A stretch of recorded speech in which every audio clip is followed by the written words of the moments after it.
In Joshua chapter 11, it makes particular mention of one group of people that Joshua and the Israelites defeated. In verse 21, it mentions the Anakites. You may not recognize that name, but the Anakites, you might remember that earlier, number of years earlier, Joshua had sent spies into the land to scout it out and to see what was there. And the spies came back and they said that there were people of great size there, and they were so afraid of them that they decided not to try and fight them. Well, those were the Anakites. And here it makes special mention of the Anakites, saying that this is a group that Joshua defeated. This was a group that was defeatable. Now, back when they saw them and they were intimidated by them, they were afraid of them, they didn't think so. And so they stepped away. And for however many years, they lived in fear of this enemy that they did not need to be afraid of because they were defeatable. Just like all the things that you are afraid of are. They're defeatable. Sadness, loss, discouragement, regret, troubles, sorrows. There's a remedy for each one of them.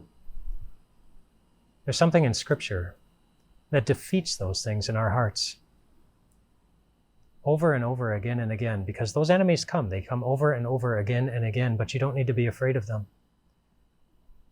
You can find great promises of God, of how He fills our hearts with joy, of how He's guiding our lives, of how He's overseeing all things for our benefit, working all of history in the way that only God can, to make sure that your individual life is exactly where it needs to be and moving in exactly the direction He knows it needs to be going.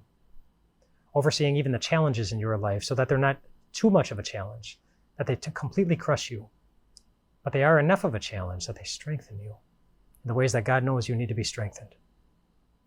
There are passages that teach those things all throughout Scripture of how God works in our lives, overseeing all the things that happen, even the difficult things, so that we don't need to be afraid of them. And then the big thing that people fear, the end. You don't need to fear that either. Jesus was the first who came out of the grave,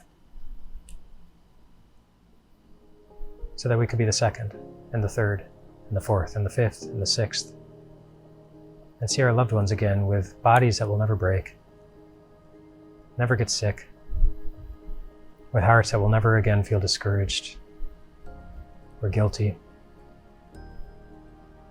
but just perfect. One day, inside and out, body and soul, you will be perfect. Which means that everything that we're afraid of here,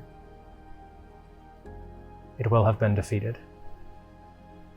But because we know it's coming, because we know that what was required in order for that to come has already taken place in the life and the death and the resurrection of Jesus, you don't have to be afraid today. You don't have to be afraid. Your enemies are defeatable. Your enemies are defeated.